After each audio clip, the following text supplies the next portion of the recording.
है। सबका डर से हुए हैं फरार, अब छपरा लौट के न जाएंगे। नूनी रोटी खाएंगे, जिंदगी संग ही बिताएंगे। ठीक है, नूनी रोटी खाएंगे, जिंदगी संग ही बिताएंगे। ठीक है, कैसो कैसो प्यार भइल इनसे इजहार भइल। ठीक है, कैसो कैसो प्यार भइल इनसे इजहार भइल। काने काने जाने कैसे गाँव में प्रचार भइल। ठीक है, पंचायत कई बार भइल, थाने FIR भइल। हमारा घर से इनका घर से लाठी लाठी मार भइल। ठीक है, धोएंगे पलट बाकी नहीं के संग में, घर अपना हम बसाएंगे। ठीक है, धोएंगे पलट बाकी नहीं के संग में, घर अपना बसाएंगे।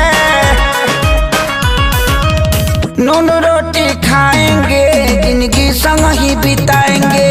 ठीक है, नून रोटी खाएंगे, जिंदगी संग ही बिताएंगे। ठीक है,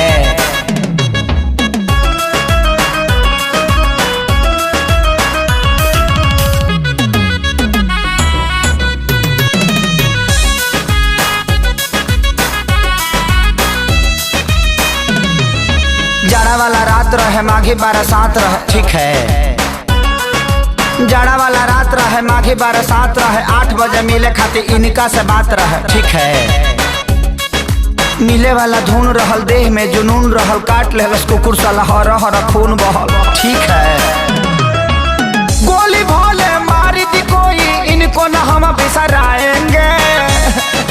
ठीक है, गोली भोले मारी दी केहू, इनको न हम बिसराएंगे। नूनी रोटी खाएंगे, जिंदगी संग ही बिताएंगे। ठीक है, नून रोटी खाएंगे, जिंदगी संग ही बिताएंगे।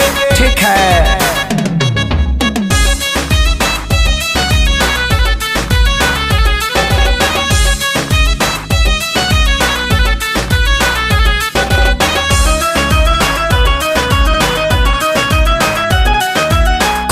मर जाए इनका खातिर लड़ जाए। ठीक है, कट जाए मर जाए इनका खातिर लड़ जाए। कोर्ट मैरिज खातिर जज से भी अड़ जाए। ठीक है, संगे प्यारे लाल बाड़े, सोनू खुशहाल बाड़े, प्रणव आजाद आशीष कइले ख्याल बाड़े। ठीक है,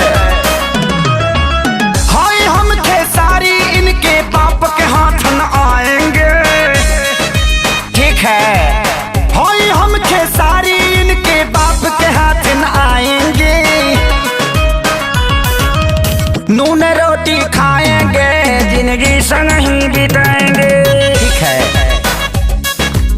हबड़ा में रह जाएंगे, छपड़ा कहियो न जाएंगे।